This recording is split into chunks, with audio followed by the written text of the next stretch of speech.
पहला नवरात्र। माँ शैलपुत्री की कहानी। माँ शैलपुत्री सती के नाम से भी जानी जाती हैं।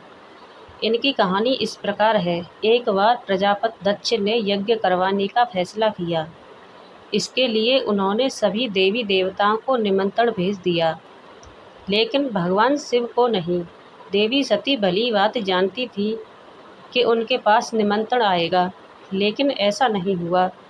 वो उस यज्ञ में जाने के लिए बेचैन थीं, लेकिन भगवान शिव ने मना कर दिया। उन्होंने कहा कि यज्ञ में जाने के लिए उनके पास कोई भी निमंत्रण नहीं आया है और इसलिए वहां जाना उचित नहीं है। सती नहीं मानी और बार बार यज्ञ में जाने का आग्रह करती रही। सती के न मानने की वजह से शिव को उनकी बात माननी पड़ी और अनुमति दे दी।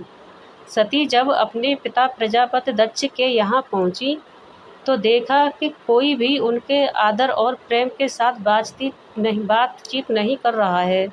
सारे लोग मुंह फेरे हुए हैं और सिर्फ उनकी माता ने स्नेह से उन्हें गले लगाया।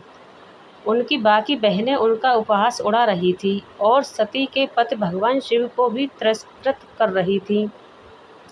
स्वयं दक्ष ने भी अपमान करने का मौका न छोड़ा। ऐसा व्यवहार देख सती दुखी हो गई।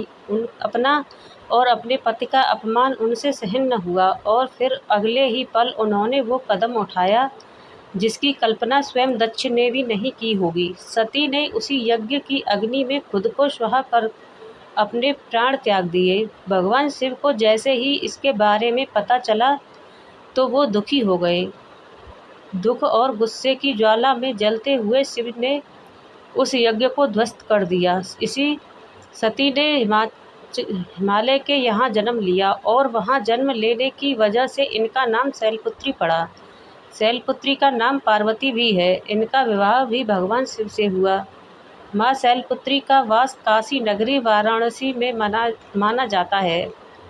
वहाँ शैलपुत्री का एक बेहद प्राचीन मंदिर है, जिसके बारे में मान्यता है कि यहाँ माँ शैलपुत्री के सिर्फ दर्शन करने से ही भक्तजनों की मुरादें पूरी हो जाती हैं।